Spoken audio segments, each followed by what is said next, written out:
It began with a voice on the radio, just static and a few crackled words from a ranger stationed near the southern edge of Denali National Park. "We've got a cub," the voice said. "Alone. Looks bad. No sow in sight." Most would have dismissed it as another casualty of the wilderness. Harsh, tragic, but natural. Not Daniel. He was chopping firewood when the call came in. The axe froze midair. Something about the tone in that ranger's voice. It wasn't clinical. It was shaken. Within the hour, Daniel had packed medical supplies, food rations, blankets, and a thermal wrap. He strapped it all to his aging snowmobile, layered himself in waxed canvas and wool, and set off into a storm most would never drive into, let alone navigate blind through mountain terrain. Visibility dropped to near zero.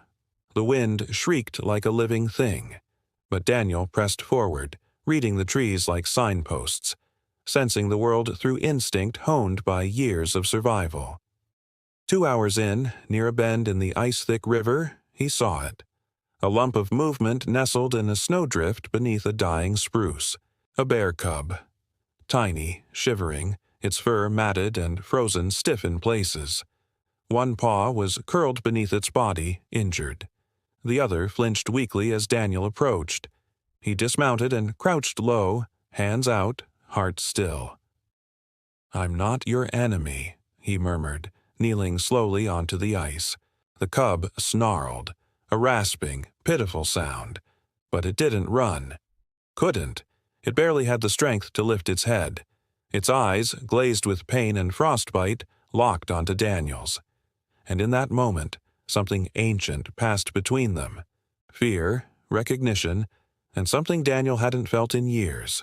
A quiet kind of calling. 3. The first fire. Daniel didn't carry tranquilizers. He didn't need them. Instead, he unrolled a fleece tarp beside the cub and sat. He didn't move closer. He didn't rush. He just sat, watching the cub, letting the blizzard swallow the silence. He built a small fire, sheltered from the wind by stacked branches and snowpack. Then he unwrapped a strip of smoked fish from wax paper and laid it halfway between himself and the cub. Hours passed. Darkness fell. Daniel stayed still, his breath forming ghostly plumes in the frigid air. Finally, the cub dragged itself forward, every movement strained and painful, and collapsed next to the fish. It ate slowly, like it had forgotten how. Daniel didn't reach out, didn't speak. He simply shifted the tarp closer to the cub and fed the fire through the night. By morning, the cub was curled beside him. 4. Bringing Kodiak home. Transporting an injured wild animal through an unforgiving wilderness in a blizzard was no small feat, but Daniel had done harder things. He wrapped the cub, barely 10 pounds of bones and fur, in the thermal blanket and secured it to a sled behind the snowmobile. The drive back to his cabin was treacherous.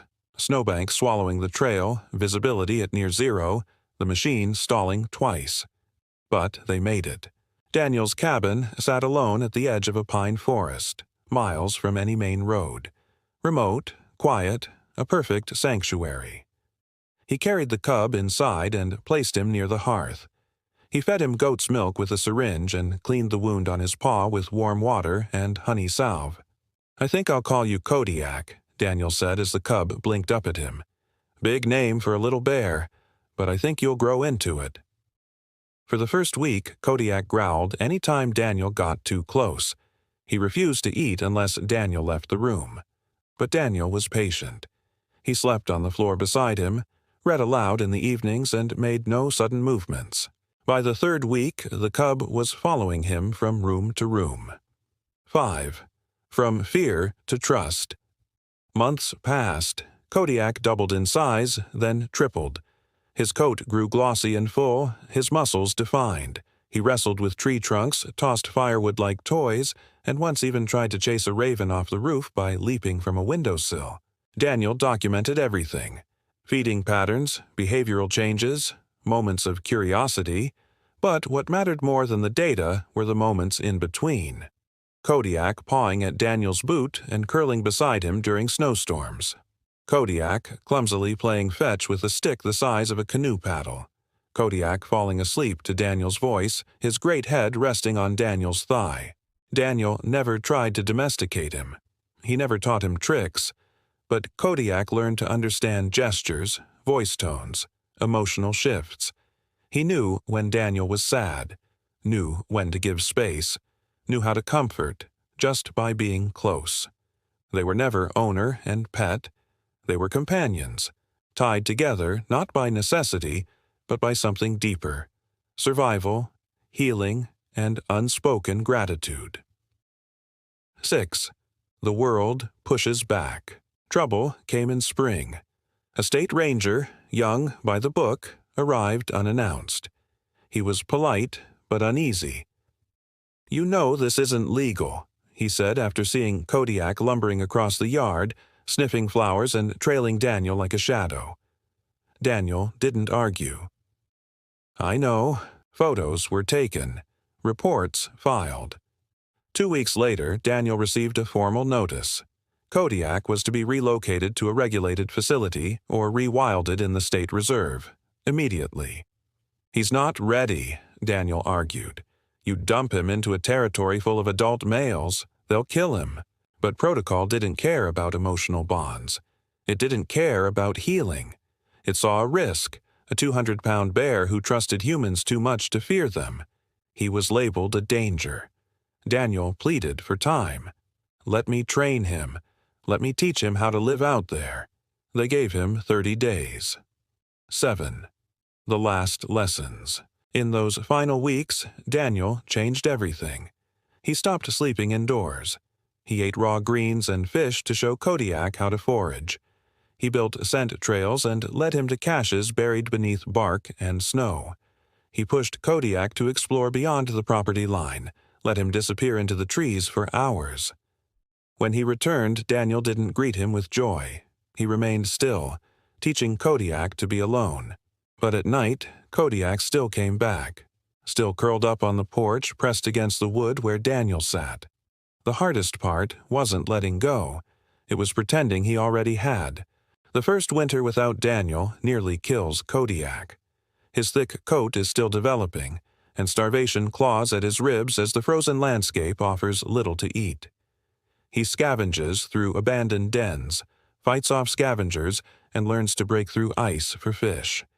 The once playful cub is forced to grow into a warrior.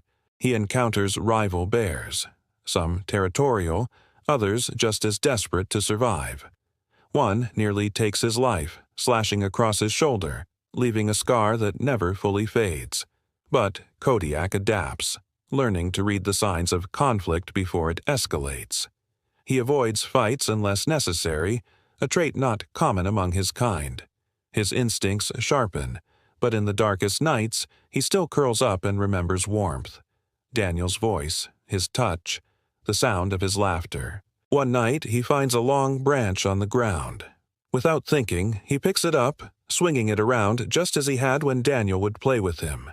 The motion is familiar, comforting, but it also feels hollow. He drops the stick and trudges on. A man lost to time. Daniel's disappearance is a closed case. Official records state that he perished in the wild. His friends mourn. His story fades. Until, 6 years later, a private journal surfaces. A collector of lost expedition notes leaks it online. Pages filled with observations of Kodiak, tracking coordinates, and a chilling final entry. "I believe he knows more than we understand. I think he remembers. I need to see him one last time." The post goes viral. The world suddenly remembers Daniel and the bear he raised, but no one knows what happened after that last journal entry. The Ghost Bear. Trail cameras deep in the mountains capture something unsettling. A massive grizzly moving unlike any other. He walks with an uncanny stillness, his head tilting in ways that seem thoughtful. He doesn't pick fights. He doesn't claim territory. And on rare occasions, he does something that shocks the wildlife experts analyzing the footage. He mimics human-like gestures. A bear seen stacking rocks by a river. Another clip shows him pressing his massive paw against a tree, staring at it as if lost in thought. A hunter reports a grizzly that made direct eye contact and then stepped aside to let him pass. Locals start whispering about the ghost bear. Myths spread. Some say he protects the lost, others claim he appears when death is near, but no one can get close. He vanishes before anyone can confirm he's real. An obsession begins. In the city, a young wildlife filmmaker named Alex becomes obsessed. The leaked journal, the mysterious footage, it all points to something extraordinary. He dives into Daniel's past, tracking down old interviews, archived footage of Kodiak as a cub, and faded photographs. It's all connected. Late one night, he finds a forgotten forum thread. An anonymous user once claimed they saw a bear near Daniel's last known location, sitting and staring at the empty cabin where Daniel once lived, watching, waiting. The thread was ignored. Until now. The waiting bear. A ranger posts an urgent alert to locals. A massive bear has been spotted near a residential cabin, but it isn't acting like a threat. It isn't foraging, destroying property, or showing aggression. It's just waiting. End of section. The cabin stood in the silent wilderness, untouched by time. Its wooden walls bore the scars of seasons past, but it remained sturdy, a sanctuary hidden deep within the reserve. The door creaked open, and an older man stood in the dim light of the doorway. His breath hitched as his eyes met the massive form before him. His knees buckled. "Kodiak," he whispered, voice raw with disbelief and longing. The grizzly stood motionless. Snow clung to his thick fur, and steam curled from his nostrils as he exhaled. His deep-set eyes, once wild and untamed, now held a flicker of recognition. The man, gaunt but still strong, stepped forward, his weathered hand trembling. Years of solitude had hardened him, but this moment shattered the walls he had built. Daniel, alive, hidden, a ghost to the world. The past rushed back like a flood. 6 years ago, Daniel had been tracking Kodiak when an accident left him stranded. His injuries had made survival near impossible, but he had stumbled upon this cabin deep in the reserve. No roads led here. No search teams ever came. The outside world had written him off, but he had chosen this exile. He had stayed, waiting, hoping that one day Kodiak would return. And now, against all odds, the bear had found him. Kodiak shifted, his massive paws crunching the snow. He lifted his head, sniffing the air. A slow rumble built in his chest. Not a growl, but something deep, something ancient. Recognition. Daniel swallowed hard, his hand hovering between them. The years, the pain, the solitude, they all melted away as Kodiak closed the distance. With the gentlest motion, the grizzly pressed his enormous forehead against Daniel's palm. A sound escaped the man, something between a laugh and a sob. His fingers curled into Kodiak's fur, gripping onto something real, something he had feared lost forever. The moment was captured. A camera, unnoticed, had recorded everything. A hiker, unseen in the trees, had caught the reunion on video. Within hours it was everywhere. Millions watched, hearts breaking and swelling in equal measure. Comments flooded in, tears, awe, disbelief. A bond like this between man and beast was unheard of. People called it fate, a miracle, but not everyone saw it that way. The state wildlife agency saw something else, a liability. A wild grizzly forming an attachment to a human was dangerous, unpredictable, unacceptable. The orders came swiftly. The bear had to be relocated, permanently. If relocation failed, if Kodiak resisted, there was only one alternative. Daniel knew what was coming before he even saw the first tranquilizer team arrive. The hum of engines shattered the peace. The sound of boots crunching on ice filled the air. A rifle barrel glinted in the twilight. Kodiak sensed it too. The bear lifted his head, ears flicking. He turned, eyes scanning the trees, nostrils flaring. And then he planted himself firmly on Daniel's porch, his massive body a wall between the man and those approaching. A deep, warning growl rippled through his chest. It was not a sound of aggression but of resolve. He wasn't leaving. Not again.